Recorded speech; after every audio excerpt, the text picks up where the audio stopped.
So these are the council members that meet.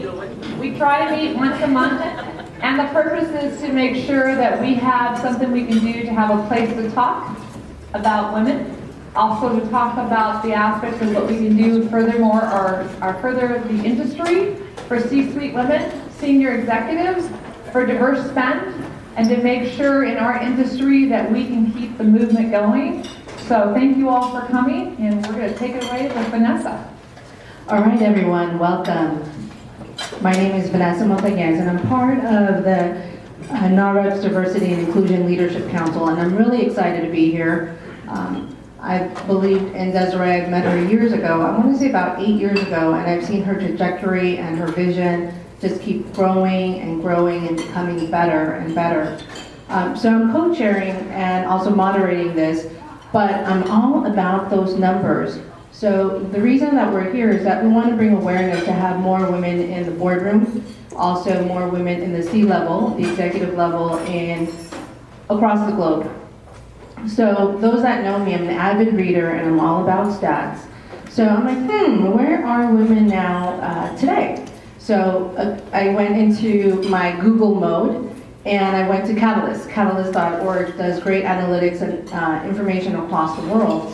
And what came out last year, in 2 years ago, 2015, was that 14.7% of women across the globe out of 3,000 companies sit in boardroom positions. Now that was not a good number for me, but it keeps increasing year after year. So then Deloitte also has really good stats, and they took it to 6,000 companies in 49 countries, and that stat was 12%. I was like, okay, I'm not liking that number. So that was globally, and I'm like, okay, let's chunk this down to where it matters to us here, relevant in the United States, which is a better situation. 20% of all the board positions are women, and in the S&P, it's 19.9%. Now, I'm a woman of color, so this did not go well for me. Only 3.8% of women of color were in executive boardroom levels. So to me, I'm like, okay, this is why we're part of this council, because we want to change that landscape. We want to change those numbers. And also, these CEO, these amazing women here on this panel, also are a living testament that women can be CEOs. So then I went in a little bit deeper. I'm like, oh, let's peel this onion a little bit more. What about CEO women? So again, Catalyst, 29% of women across the globe are CEOs, which is fantastic. And in the labor force here in the US, 51.6% are women in management, which really struck a chord, and that was a great picture. So I just wanted us to learn a little bit why this matters, why our voice matters, and our purchasing power too. So I'm going to start with Tami. You have a fantastic story. Tell us how you're making that difference and that impact, especially with your background. Please let them know who you are and why your position is so important. Sure. My name is Tami Bonnell. I'm the CEO for Exit Realty Corp International. And in our organization specifically, and we find the best person for the job. In fact, every person in leadership in our company was doing the job before they got the job. So they were recognized for their efforts in advance. Out of 16 people in high-level management in leadership positions in our company, 10 of them are women. But it's always been the best person for the job. And I think that you have to do a couple of things. One, what's that next level? Depending on the size of your company, what's that next level? We're in every state in the United States, and we're in every province in Canada. What's that next level? So we have people that are in their 40s and in their 30s and in their 20s that are being mentored by that next generation, so that we actually have people to fill those seats. They need to know what the opportunities are, and every one of us can participate. We've got to decide, and it doesn't matter the size of your company or the size of what it is you're trying to accomplish. Communication is me giving you information that you absorb, that you actually absorb that information, and all of us aren't going to pick it up the same. I watched this morning, and it was a tremendous amount of information, and that was enough, phrases that half the people in the room probably didn't understand, that everyone was Googling while the conversation was going on. And it's wonderful that all these things are happening, but we really have to take it to a level that everybody can comprehend. So it's delivering it. All of us, I think, have a responsibility to give back, and I think all of us have a responsibility to add value every single day. Why else would you get up and go to work if you weren't going to add value and contribute? Sometimes your contribution, depending on the age of your children, whatever else is going on in your world and in your life and your own experiences, might be more just sharing information. And then it might get to the point that you're sharing a little bit more of your time. And then it gets to the point that you can share a little bit more depending on what it is you have. But I think that having every generation mentor the next makes a huge difference, and it's being aware of it. What are we representing? In the real estate industry, we've seen that there are very few women that make it up to those top levels, and yet there are more top producing agents that are female than male. So why is that? That's a really upside down picture. So we have to start shifting it, because if we're not represented, it's the same in Congress and in the Senate, if we're not represented, we're better than 50% of the population, just by a hair, but I'm going to count on that hair, then we need to be represented that much too. We need to have the same level of representation. We're all, even our cultures are different, right? We've all been born in different cultures. We have inside jokes that are only funny in our own family, right? We have things that happen that are totally different depending on where you are. I'm from Boston. If you haven't picked up on my accent, give me a glass of wine. I'll sound like a Freddie in a minute. But where I'm from, it's where'd you go to school? When you cross south of the Mason-Dixon, it's where do you go to church, right? Every culture has different things, and we really have to connect and bridge all of those gaps, and we can't do it unless there's representation of all of those people. We want to be that mix. We've got to have that representation. Thank you, Tami. I'm going to also turn to Desiree and ask you the same question, and also your housing ecosystem report to bring that relevance.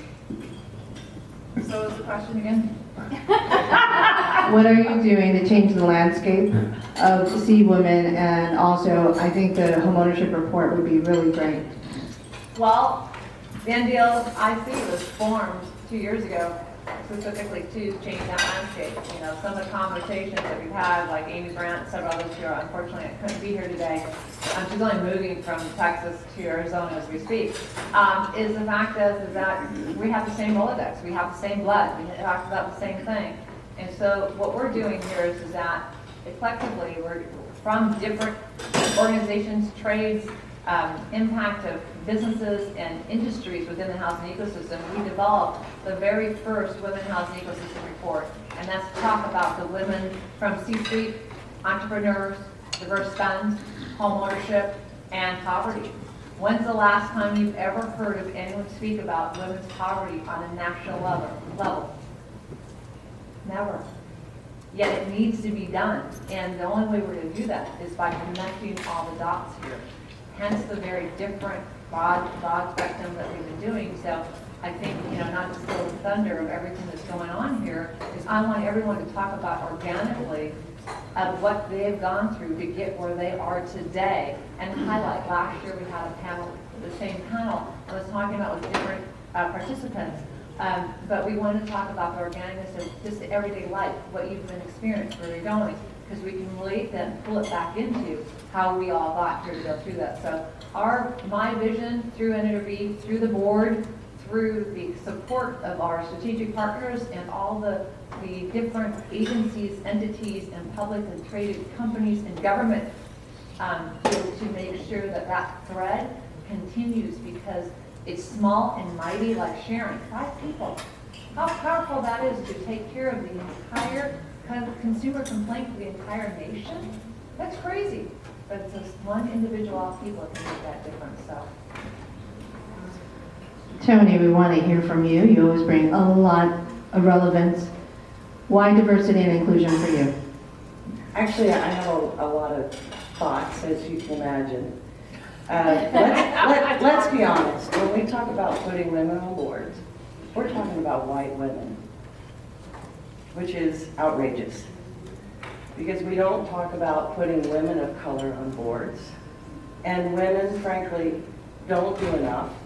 And white women don't realize our phenomenal privilege. We really don't. The second thing, I actually have a degree in women's studies, which is the academic arm of feminism. And I was not popular with my senior thesis because my senior thesis was that actually women are more sexist than men.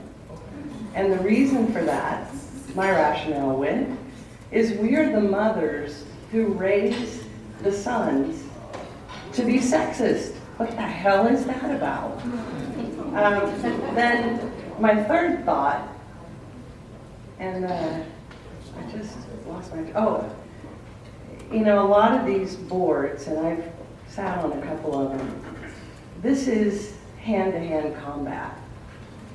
This is not a bunch of ladies trying to make a difference and get on these boards as though we have to plead for it. I represent a lot of women around the world that I'm trying to put on bank boards.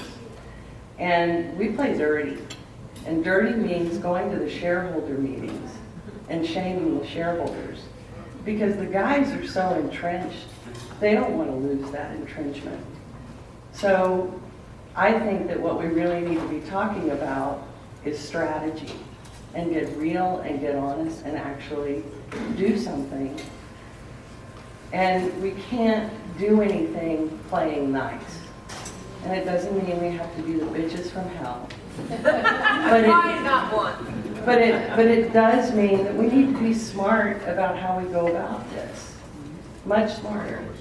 But really the message that I wanted to impart, especially I'm a white woman, is that we need to change our dialogue about that. Because we do need more women of color on boards, and they're not represented even among women. Thank you. Thank you for sharing. Same question. Why did you do that to me? She did. So, my background.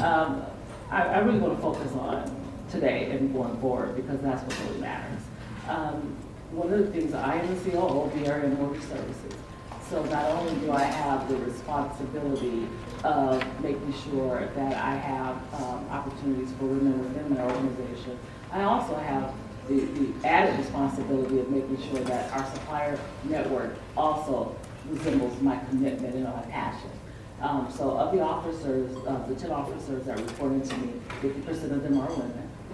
And they are of color as well. Some are not, but some are. So I have a combination of both on both sides. And so I do diddle you that there is a broad issue around inclusion. But I think it even goes beyond just race and gender. We also have to look at the age of our industry. It is aging, and we are not attracting millennials and Gen Xers into our industry. So it goes beyond just the gender and the sex thing, which is why I don't like the word diversity, because people always think of race and gender. When if you just talk about inclusion, that's everything. I want your ideas, I want your culture, I want it all on the table, because that's going to make sure that when we're building products and services, we are addressing those things that are unique. Stacey and I may look alike, but our cultures may be very different from where we were brought up. And that's just as important as what we look like on the outside, is what we bring from a religious perspective and just from culturally, how we raise our children. We have things that make us unique. And you forget about that when you associate with just one aspect of who you are. So I am lots of things. So when people ask me, what do you like to be called? I say Cheryl, because that's who I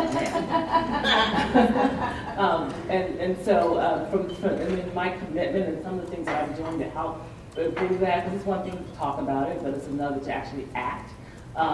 So I want to create board opportunities, and so one of the things that I've done is I've started an organization that is about developing inclusion in the financial services industry with a focus on not only getting women and minorities and millennials and everyone into more of an inclusive environment at the board level, but also succession planning. Women are falling out. Your numbers look great for middle management, but the transition to C-suite, they leave. They leave because they don't see themselves. And if you walk into a room and you don't see yourself, you're not going to hang around. I'm not welcome, is how it feels. So you find an industry where you see yourself. So we have to do better successioning women from middle management and into C-suites. And the There are several studies out there, and if you go to some of the websites, one of our websites, you'll see the links there for these studies. And that is, women are leaving because, let's say in middle management, they're gonna have a baby and they take off for a couple of years. So to welcome back means start over. The same isn't true for men who leave and want to come back. And so we have to be better about finding those things that make it attractive for a woman to still be able to insert her ideas, and the board seats is a way to do that, while being a parent full-time. Doesn't stop you from being able to influence a board just because you're not in the office every day. So we have to find ways to get companies and boards to recognize that my mind still works when I become a mother. Actually, it gets a lot better because I can multitask better than half of you with no kids. Trust me, you get real good at sitting at a football practice and working on your computer at the same time, and then yelling, "Good job," and keep going. So you learn a lot from being a parent that actually makes you a better leader. So I think that we have to start bringing those kinds of differences into the workplace. And when we have an opportunity like the role that I'm in, that's where I can show that I'm right about it, because I can be about it and let that stand as an example. So when you walk into our culture, you feel that. We celebrate differences. If something's going wrong with one of us, we find a way to make it work. And we are faced with a lot of challenges, deaths and illnesses and things that really shake our organizations. And you talk about a family, and it starts at the top. And so it's those types of things that you can teach and transition. So even if a leader leaves and goes somewhere else, what they learn that's good will follow and it will spread. So I think that's what we have to be more intentional. We do a good job of talking to one another, but it's taking it out there and actually applying it and making it happen. So that's my commitment, is to don't just talk about it. Actually have actions, do something to make a difference so that your legacy doesn't stop when you leave. Thank you. Stacey, same question. Okay, what's the question? What does diversity and inclusion mean to you, and also how are you making it move forward and bringing that to your workforce or to yourself? Okay, so my name is Stacey Walker. I work at Freddie Mac. I am not in the C-suite. I am a director of affordable lending and access to credit.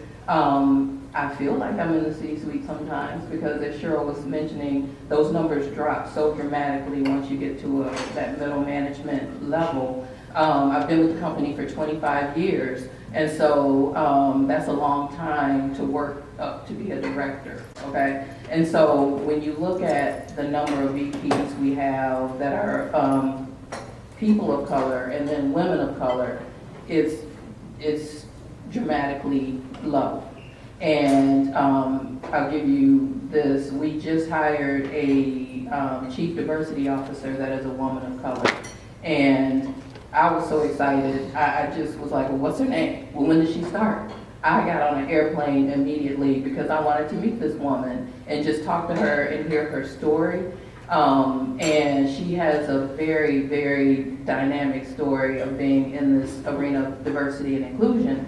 But I wanted her to know who I was. Now, we talked yesterday, I talked to a young woman yesterday about mentoring. And I've had a lot of mentors. Now, most of them didn't know they were mentoring me, but they were, because I'll call them and see what's going on, you know, if I have an issue, see what they would do. And that's mentoring, because we don't at Freddie Mac have a mentoring program.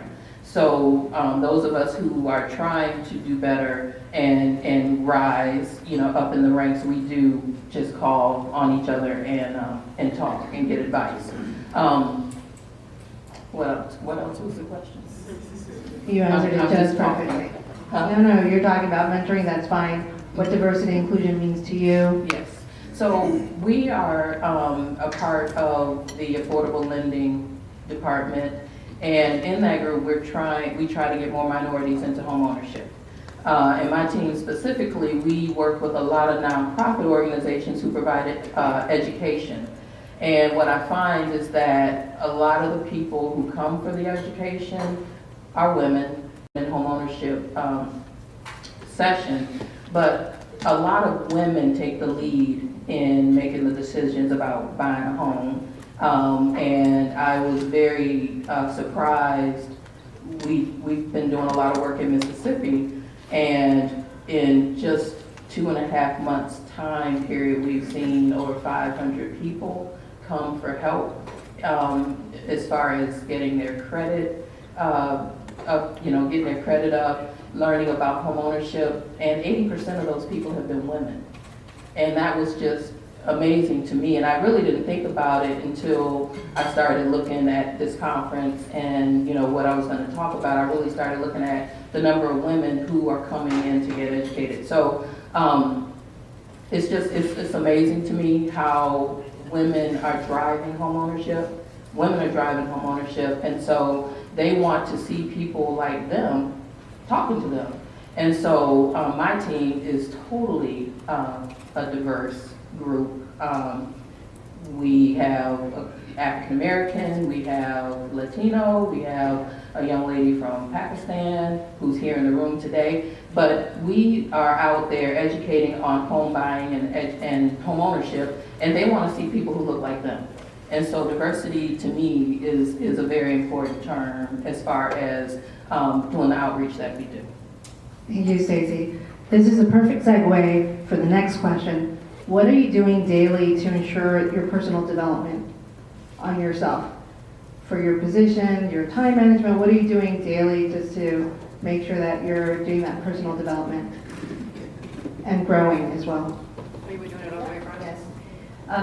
Well, first of all, I think there's 3 types of mentors, and all of us here want to add value to you so that you don't walk away with things that you can actually utilize.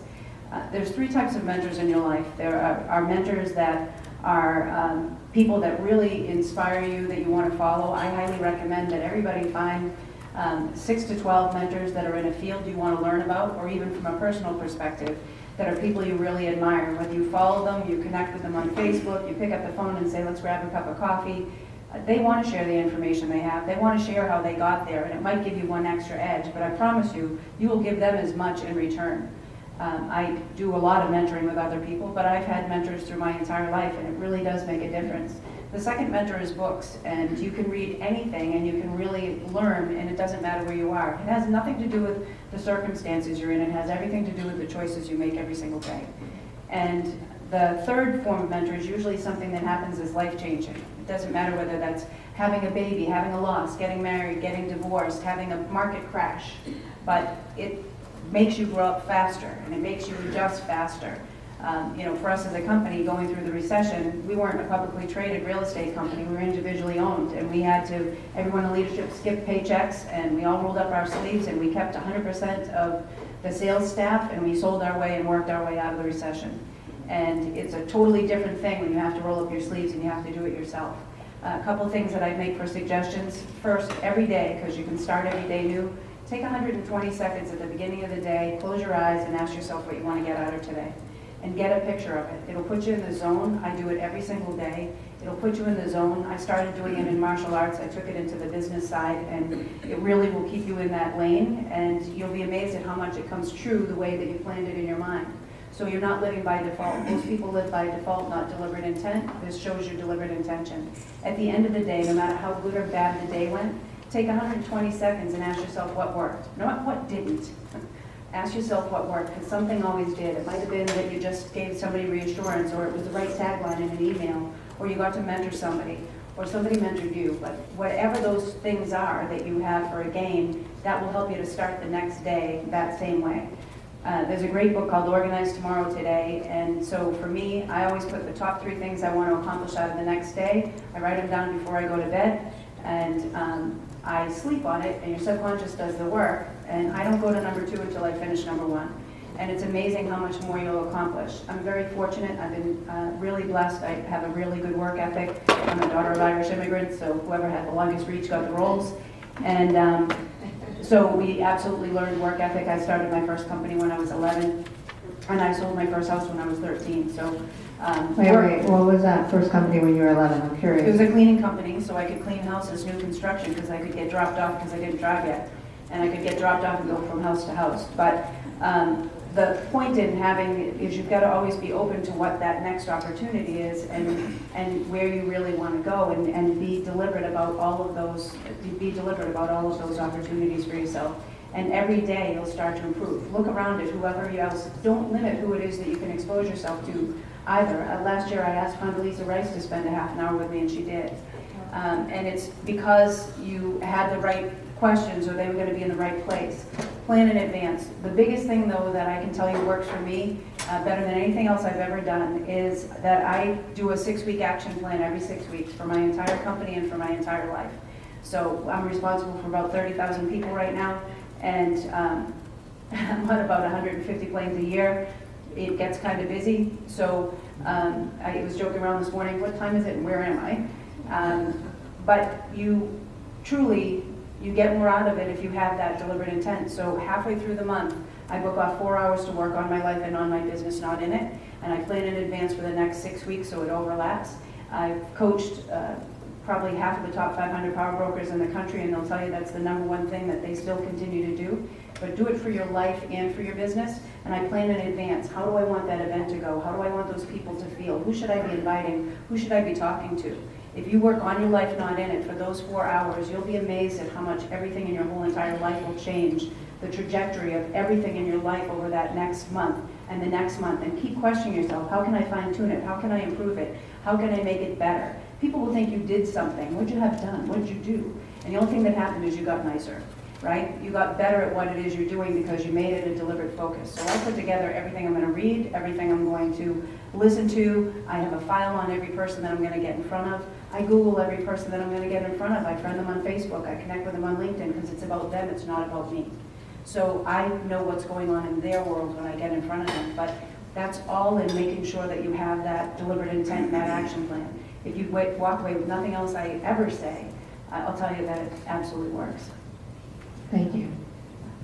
For me, I'm always looking to learn from others, always, and I've learned a lot since I've been here at the conference. But one thing that you said yesterday was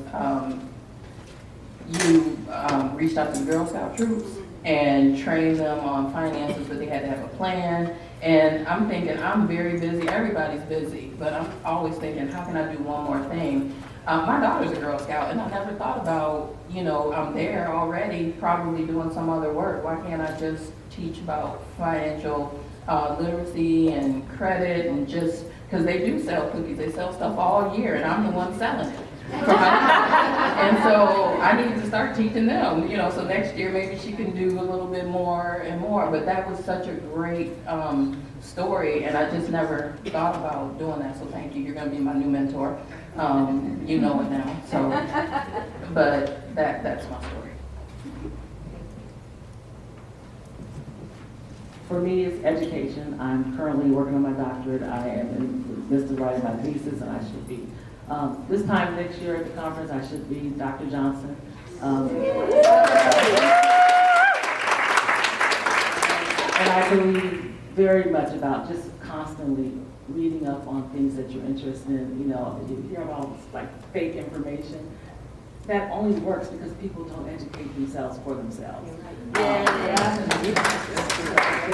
Really focus on, checking your information and always staying on top of what affects you. So I really believe in reading and learning about, if I hear something, and as a fact, I always go check it before I repeat it or pass it on. I want to know that it's real. And I think that's just so very important. The other thing for me is I have been, I'm realizing that I'm a baby boomer for real now, right? My son, he started his own company, he's in business, and he's asking me all these questions, and some of the things that he will do that, I'm saying, like looking at a house. Well, let's go look at the house. No, pull it up on the computer, I'm not driving all around town. So it's like, so some of the things that just watching him, I realized that I have to learn from millennials. And so my co-chair on my council is a millennial, and I learned so much from him. He's a CEO, started his own company, young, go-getter, and I'm listening to some of the things that they do that, my generation do very differently. Like they're more about the business piece, and we're bigger on relationships. So he's learning from me the importance of relationships, and I'm learning for him some of the tactical stuff from a business perspective, from automation and other things. So that's an excellent learning opportunity. And sometimes we think we know everything because we've been through so much. But there's a lot to be learned from that generation behind us about just simple efficiencies. Who told the story about kept doing something over and over again, and they finally said, well, are you doing planning the same thing in the same place? Yeah. That was so powerful, because that is, we get to, we're so smart sometimes, we're too smart for our own good, and our kids will tell us something, or a younger person will tell us something, oh, that was it? Or, it's just something as simple as I was trying to make the TV talk to the refrigerator, little Samsung thing, and that just looked like, my son walks in, it's done. So there's a lot to be learned. Some things we just make it more difficult than it has to be. So I'm learning that, of being more efficient about tackling, about tactics.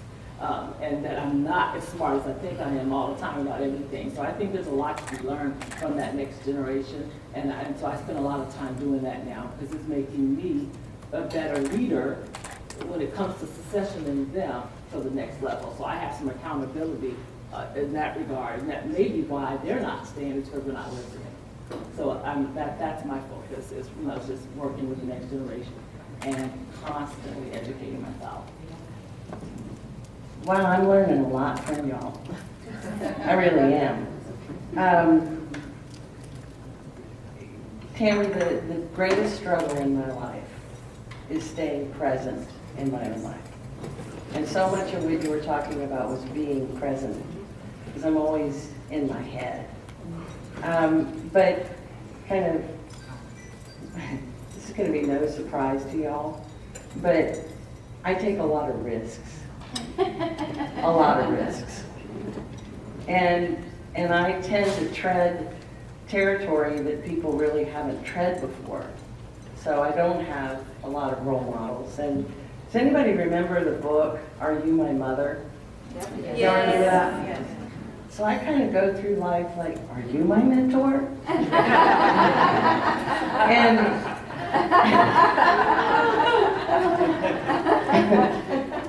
And the other thing that I wanted to say is, if you're looking for a mentor, the most flattering thing you can do is really find out who that person is in advance. And when you approach them and ask them to help you, to be able to identify and define exactly what it is about them that you want to learn. Because too many people are vague and general, and there's nothing that you can really latch onto there. And then the final thing, Cheryl was talking about education as a way of life, to constantly educate yourself. And I think what a lot of people struggle with, Cheryl, is they don't know where to go for their information. They don't really, understand what's going to open their mind. So it gave me a great idea to do a blog on my website about a reading list of really profound places that you can go. Like, anybody ever heard of 3 Quarks Daily? Yeah. It is just phenomenal. Or there's another website called edge.org. And this is all the most brilliant people in the world. Scientists, neurobiologists, psychologists, all having this dialogue. And that's really where the intelligentsia and all the pushing of thought occurs. And when I was young, I went to this website, and I used to joke about, I had to have a dictionary with me because I had to look up all of these things that they were talking about. But that alone has what's driven and inspired my life, is reaching out there and trying to push the boundaries of thought and what other people think. Are you my mentor? Last year, we found mentors with me and Alex, Exactly. back and forth, and last year was really a tearjerker. This is more educational, which was very valuable, the same. I think from my perspective, from NAWRB and from my personal life, is that the everyday ideas that I try to bring to the organization and through the NDIlC is to never look at someone without thinking, what could they bring to this organization? Because we look at awareness and advocacy. So people will say, I think the biggest shock I had in the last couple of weeks was I was talking to one of the Disney representatives who actually is all of procuring contracts. I mean, Disney is up there with the federal government, I say, in procuring contracts, right, globally. And so I was talking to him, and we talked about this yesterday, is that they said, it says real estate businesses in the title though. How does that relate? And I said, you have a piece of land. You're going to develop it, maintain it, turn it into the next Disney World. You have to acquire it, dispose of it, nurture it. What do you call it? Real estate. The light bulb went on. I said, you think of a broker, you think of a title company, an escrow company. He says, I think of a realtor. So we've been trained to think of what things are. So when we talk about, what we can give and what we can do every day to make that diversity inclusion, it's about that business opportunity that Tami brought on the last panel, about how we can expand the opportunities of the thought process. So I never go anywhere thinking that you can't give something to this organization, whether it's the tactics of what Tami's talking about, or Cheryl going back to the school, or Stacey, or anyone else here. And the craziness of Toni over here. Crazy. I'm not Toni, I'm Cheryl. Of being internalized and everything.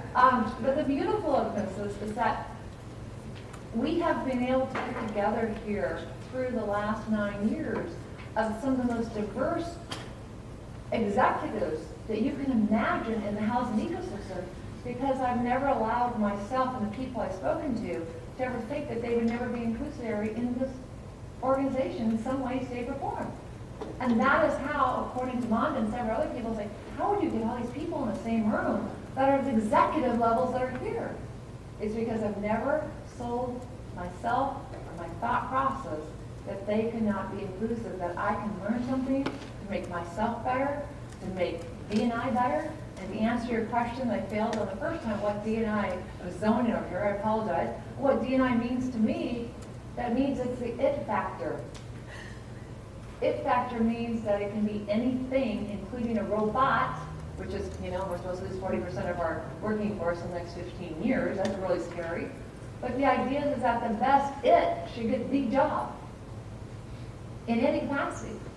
So the idea is that the representation of women here is, for right now, we're not doing well for the fall-off rate, for the impact the broadband system has to be done here.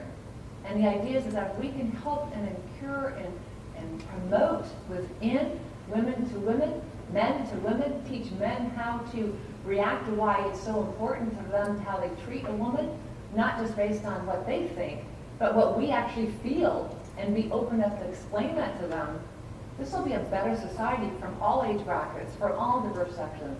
And that is what I personally, and through the organization and through everything we do, is we want you to take this outside and to show that what we learned today and tomorrow and yesterday, that you tell the world that we're here to help. I mean, we had the Netherlands. We put on someone that you don't know about, was an intern from Chapman University. Didn't even think twice about it. Oh, I'm from the Netherlands. Hey, I've never been there. Okay, so when you go back to the Netherlands, who do you deal with? Get the minister on the phone. Let's talk. Let's do this. Literally in 3 months, she's now going to be sitting in the U.S. Embassy representing the Netherlands. She's a 23-year-old graduate from Chapman University on peace studies. That is power and the connection. Now we have 5 countries that we're dealing with on behalf of NAWRB into that level, because I opened my heart out to the interns at Chapman and say, come on board. Yvette, no, you're from Fullerton. Where's, she's not here. But the idea is that having the impact of having interns bringing that everyday occurrence, that conversation, is really going to make that change. And that's what we're here to do, and that's what I believe in D&I.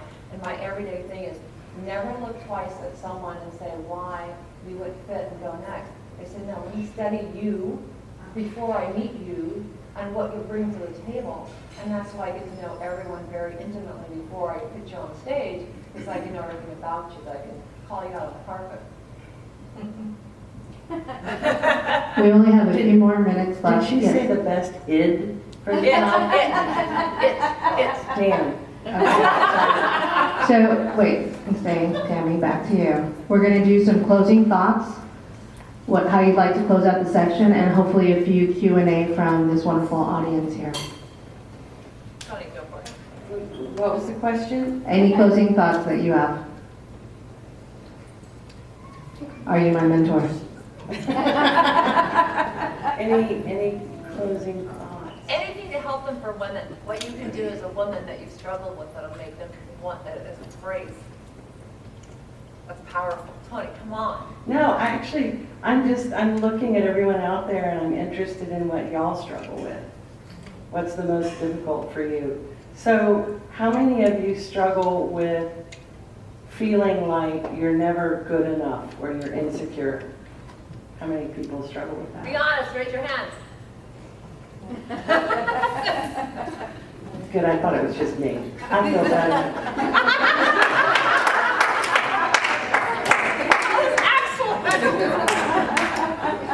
But even when you made the comment, Toni, the crazy one up here, and I'm sitting here thinking, am I crazy? And then y'all laugh. You know how I experienced that laugh from the audience? It's all slow motion. So, no, I mean, to be really honest, actually was. I think that humility is really important, to realize you're not all that, and trying to find the balance. And, a lot of people will say, I really appreciate your honesty. Sometimes it's so scary to be that honest, but it's tough. And Tami, are you my mentor? Trying to find the balance between confidence and humility. I find that really difficult. So those are my parting thoughts and shots. Just keep doing what you're doing. I think that attending things like this, you're investing in you, which is your brand, and it shows that you're interested in finding ways to grow your business and your personal brand. And so I encourage you to look around, grab cards and contact, and build new relationships so that when you have a question, you have a large network. You can just post the question to your network and say, anybody have any suggestions on dealing with this issue? I think it's really important. Sometimes we're afraid, as women, we're afraid to speak up and ask for help. And so I encourage, if you need some help, ask for somebody out there who might have an answer, but you'll never know if you don't ask. Help!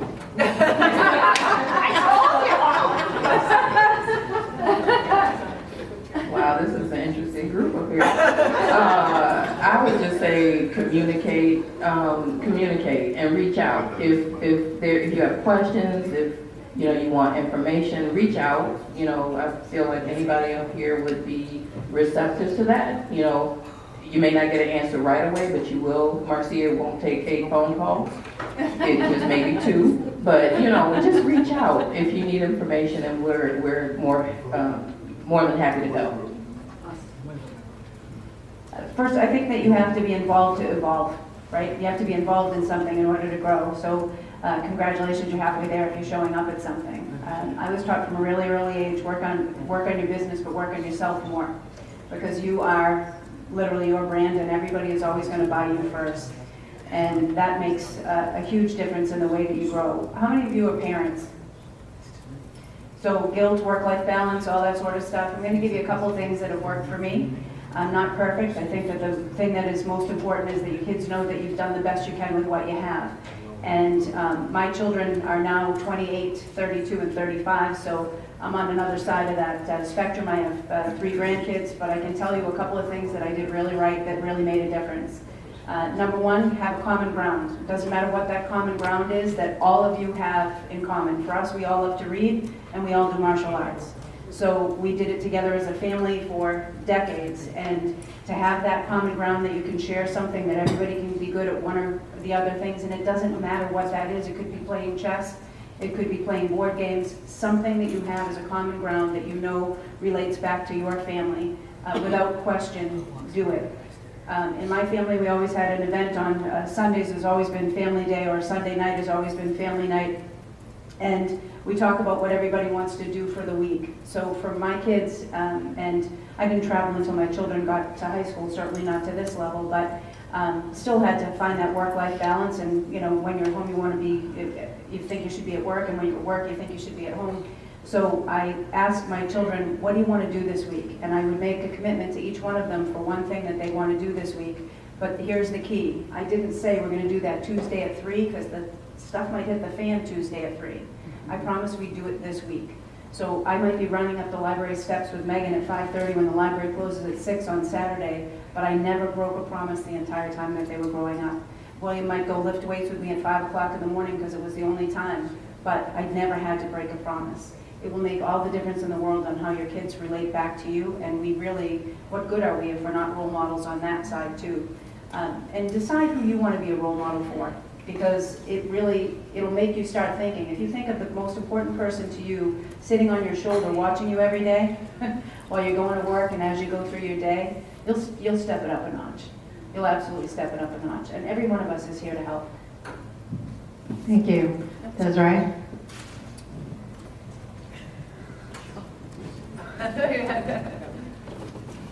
My only thing, and powerful is to talk about who you are and to make sure you have self-confidence. So the thing is, I want to make sure that everyone believes in themselves and make sure that you pass on to the future generations. With the economic growth that we're trying to put together here, you have to believe in yourself because people see the strength within you. No matter what it is, no matter where you're going. You know, my children, my greatest thing is we're talking about, you know, awareness about, Toni's talking about puppies. That's my saving grace right now. Find that is, sort of latch onto it, and make sure as you go out there that you have confidence. And if you see someone struggle, give them confidence. Say hello to that woman. Say you look gorgeous today. Just give something of encouragement to them. And I guarantee you that you'll put a smile on their face. And that's just generic across the board. But when it comes to those self-values, you're going to find yourself that if you never sell yourself short, everyone will see confidence within you. If we share that with everyone else, you'll be a better person for yourself, for your family, your kids, instead of just thinking that, you know one can do all, is to then say, you need help. And that's the greatest thing that I can say that I learned from being on this panel, starting to be, is you can't do it by yourself. You need other people to help you, support you. No matter if you want to, if you think you can, it's strength in numbers. So that's my takeaway from this.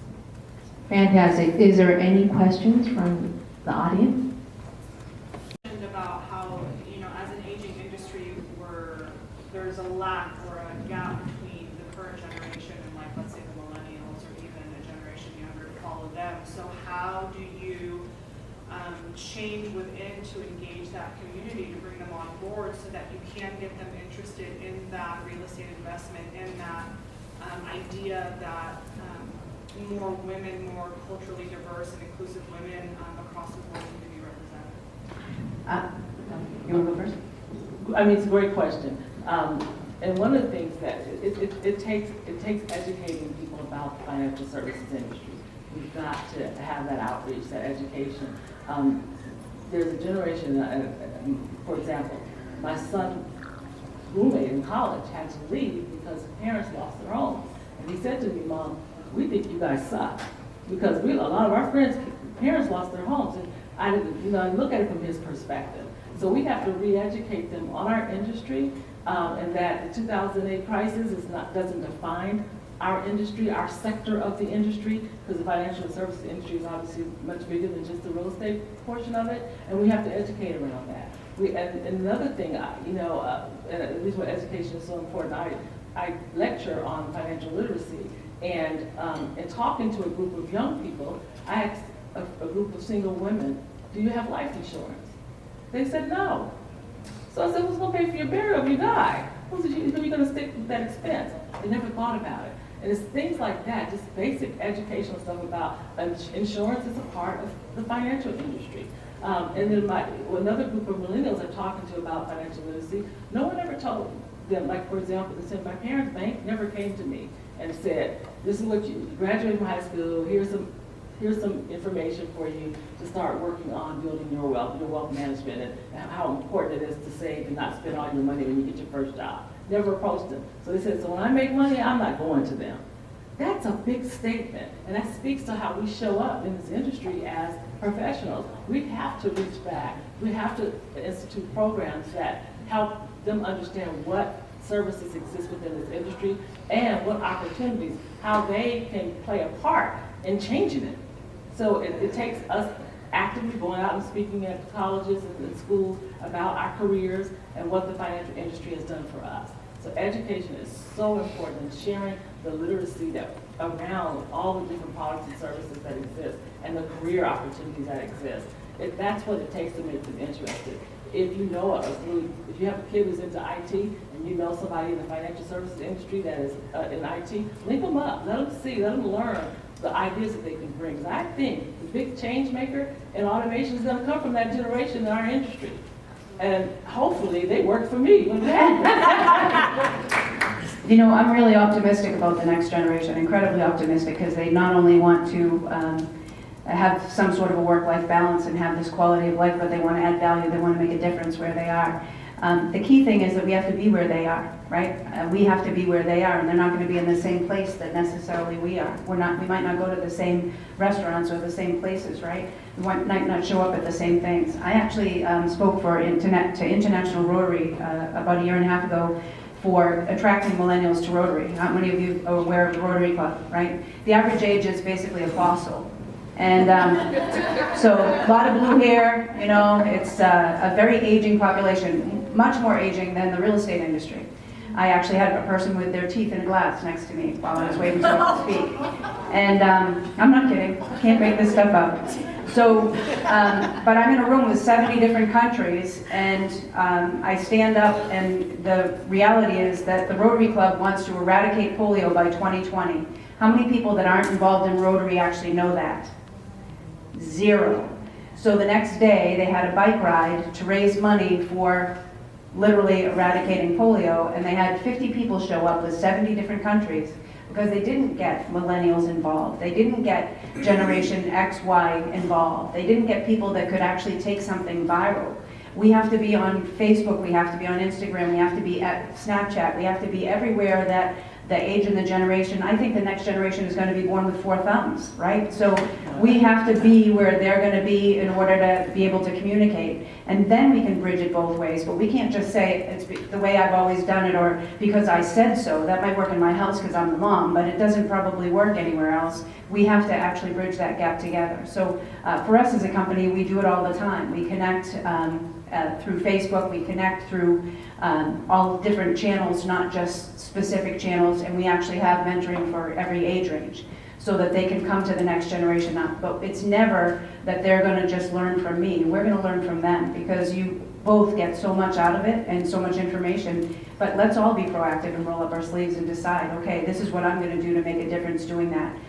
We have a lot of people that are retiring in the real estate industry, and a lot of them don't even know the value of the company or if they can even do anything with it. What an opportunity to be able to pass it to somebody that could now make it high tech and high touch and really take it to the next level, right? But we have to connect with the way that they do. You know, for you to connect with me, for me to hand you my business card is probably something obsolete, but if I tell you to pick up your smartphone and punch in 85377, you're used to texting everything, right? If you do that right now and you punch in TAMI, you'll get my contact information and my global business card. Now I can have a conversation with you.